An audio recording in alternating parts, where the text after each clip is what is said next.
Hello and welcome. Today we're going to be talking about the education system. So again, we're studying sociology, we're studying society, groups of people with things in common. We learned about cultures, which is a group of people with a common way of life. Then we learned about how you are socialized into a culture, and depending upon the groups that you belong to dictates what kind of cultures that you get socialized into.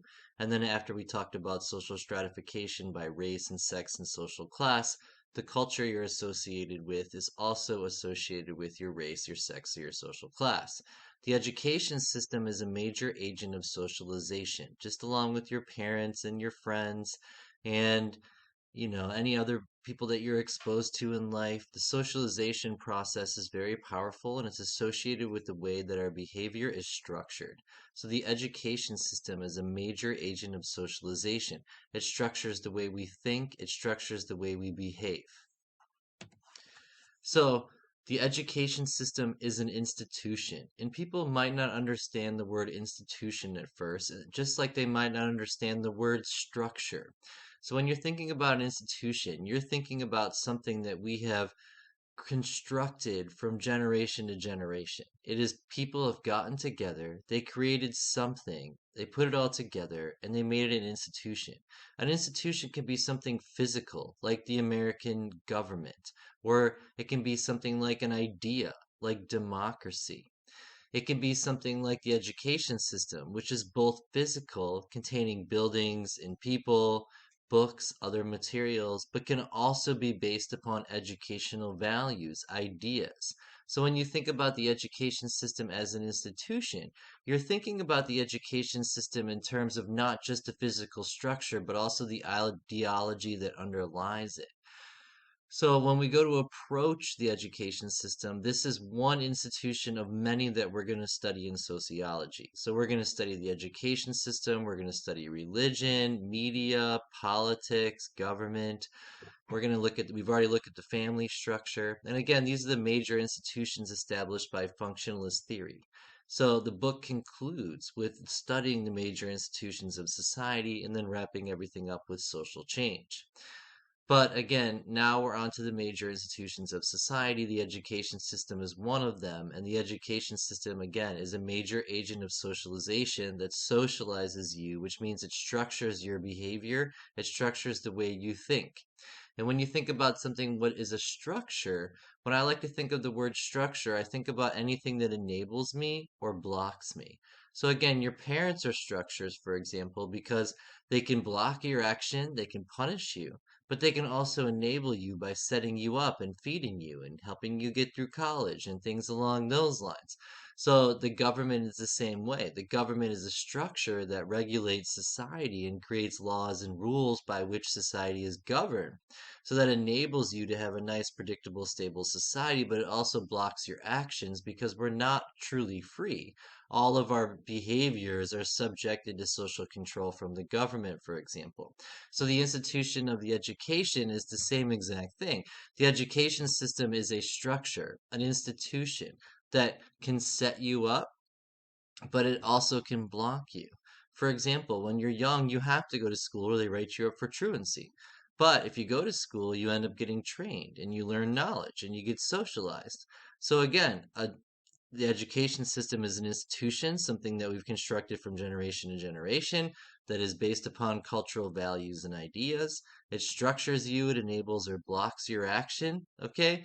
And it also socializes you. It transmits culture, knowledge, skills, a common way of life. So the education system not only transmits culture, though, it's also associated with credentialism.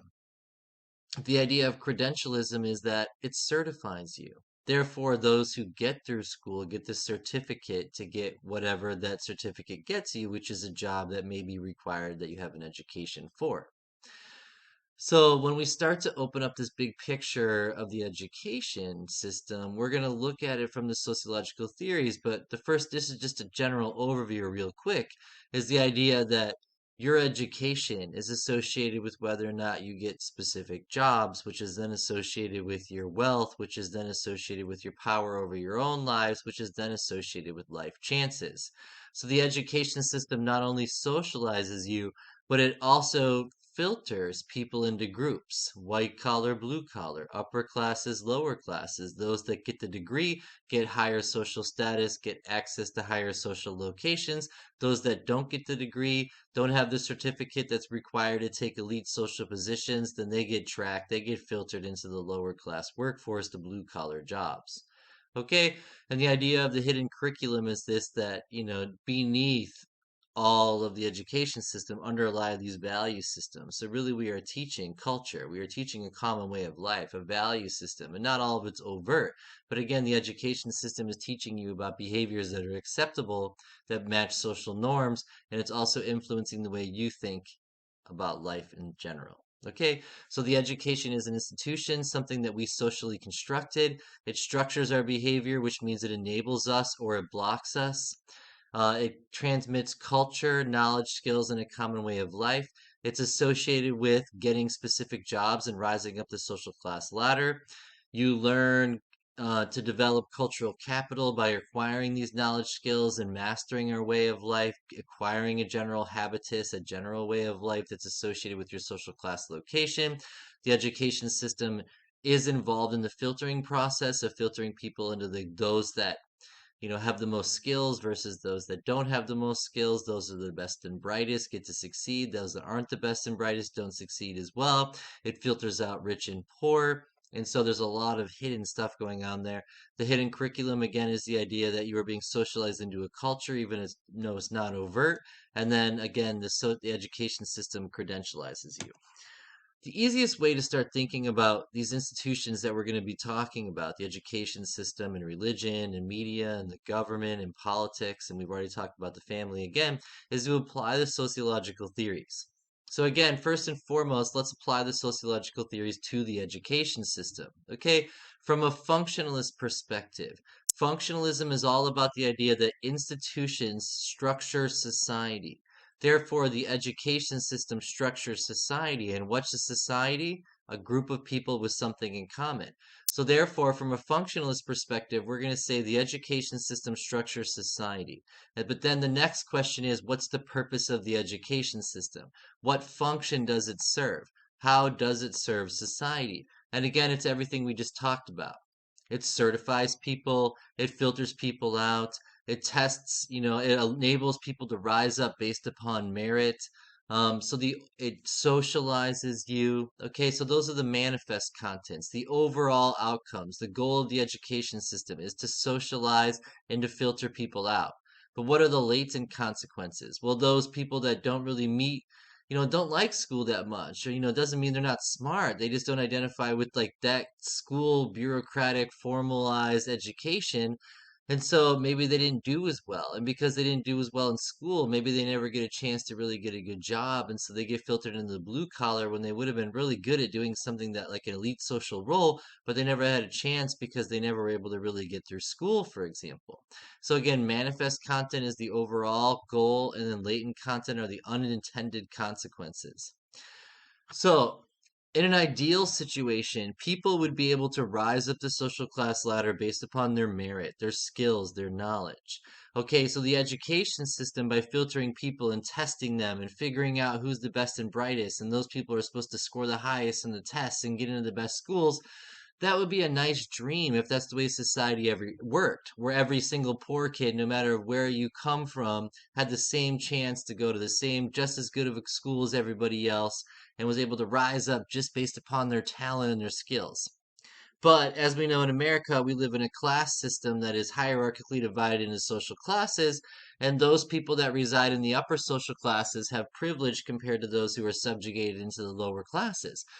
Now, the consequences of this are the people that grow up in the high tax districts that go to the really good schools tend to score higher on tests than people that don't go to the as good of schools.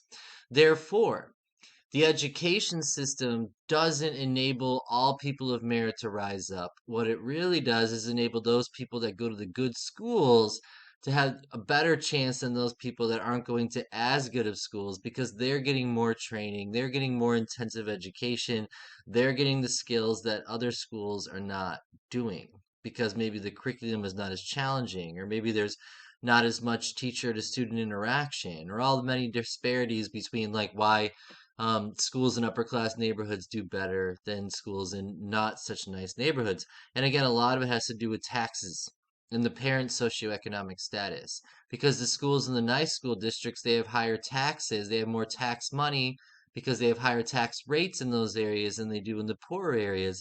Therefore, those schools with the high tax districts, they end up socializing their students to do better on the SATs and the ACTs, for example, which enable them to get to better schools in the end than people that are in poverty.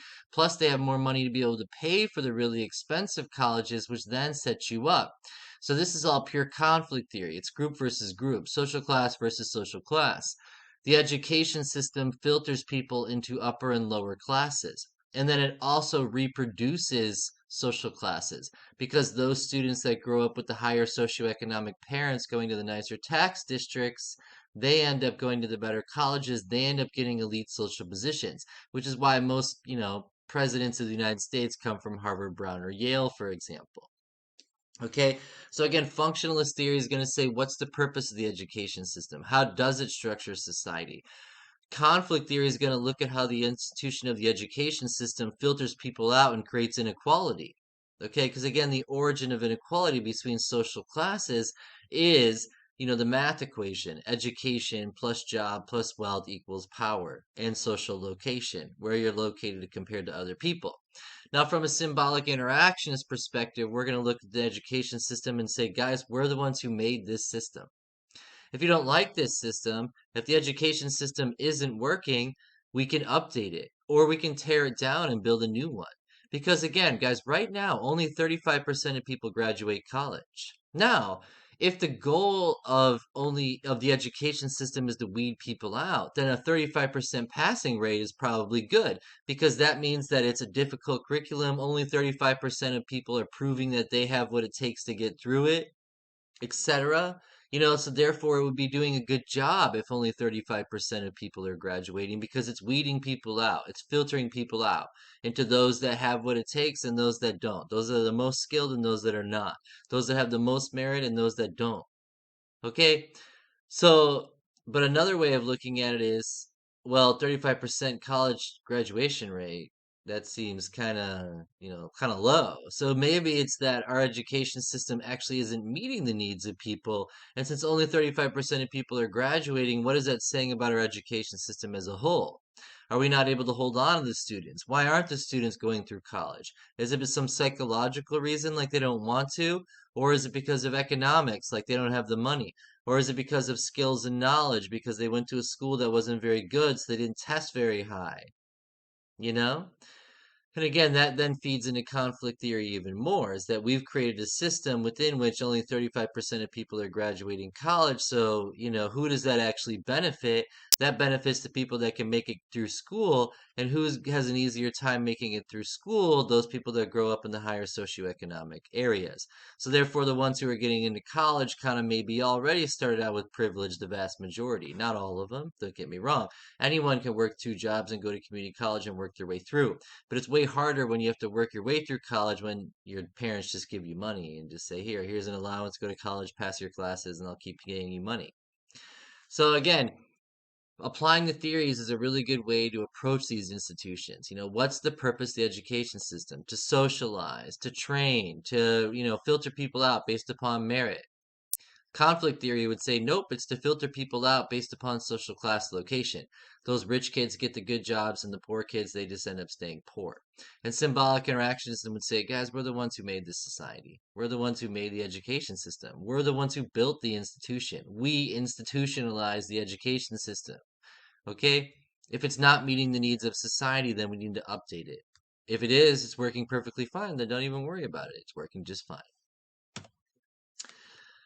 There are major consequences, though, because again, when you start to look at educational attainment by race, for example, okay, what you're going to find is whites, get more college degrees by like 15% more than non-whites. Why is that? And again, is it a psychological thing, or is it because minorities were stuck in poverty for pretty much all of American history?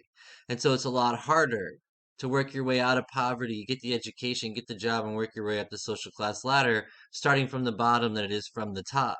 But again, if you like to look into some interesting studies, start looking into the association between college education rates and race. Okay, completion versus non-completion has huge effects on your life, your overall life chances. If you get a high school degree, you're going to make about 35,000 average.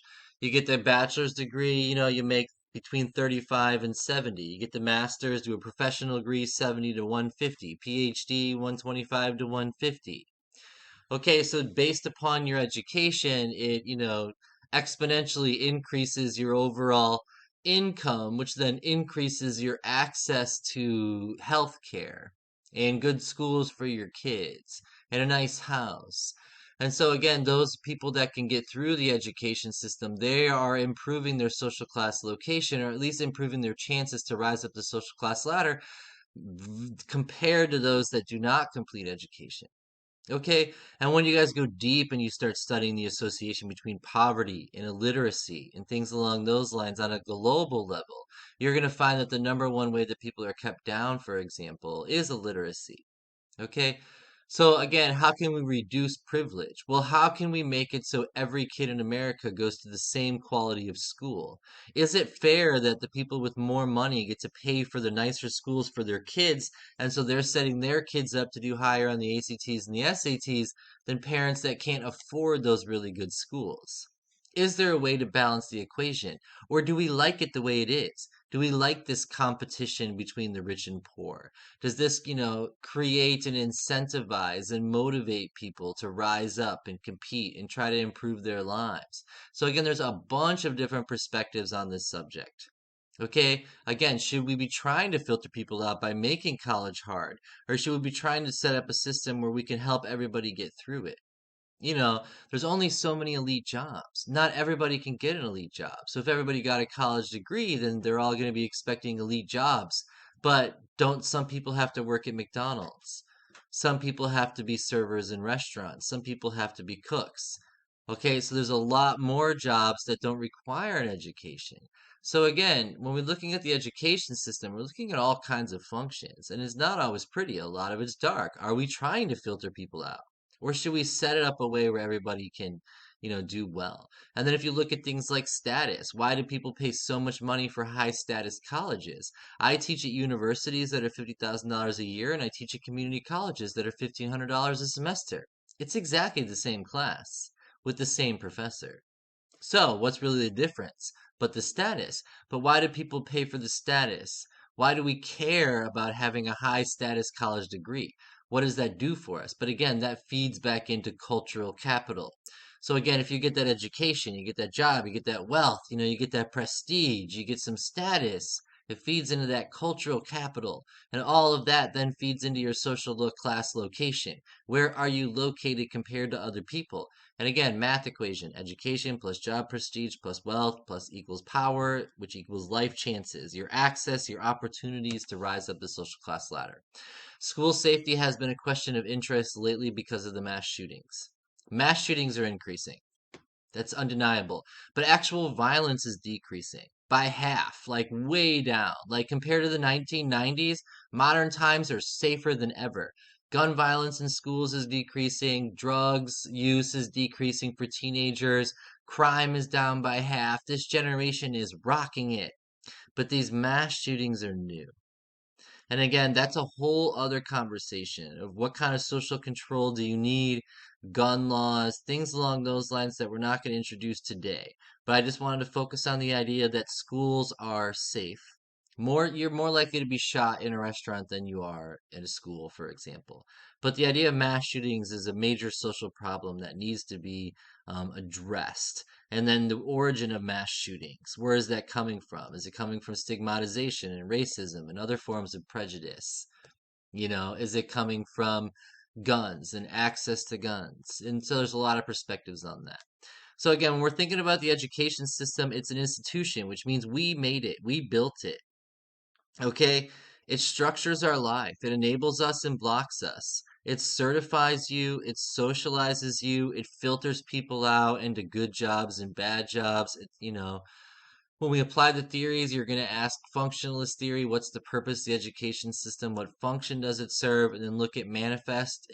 manifest the overarching function, what is the goal of it, and then latent, what are the unintended consequences of the system, which is again children getting left behind because they're in poverty, for example. Those are latent consequences. Conflict theory is going to look at the education and saying that the education system works for the bourgeoisie. It sets up the rich to maintain their social position by constantly certifying the rich and not certifying the poor, for example. And symbolic interactionism is going to say we created society. We're the ones who made the education system. If you don't like it, fix it, update it, make it better. Like if you want more people to get through college, how do we do that? How do we set it up? Do we need alternative schools? Should we focus on charter schools more? Should we be focusing on different forms of learning? Okay, so a lot of questions with the education system. And I loved if you guys get a chance to take sociology of education, a junior level class, I highly recommend that because it definitely branches into all of these areas of the purposes, how it creates conflict, and then how we've constructed the system over time and the evolution of the education system over time. Thank you very much.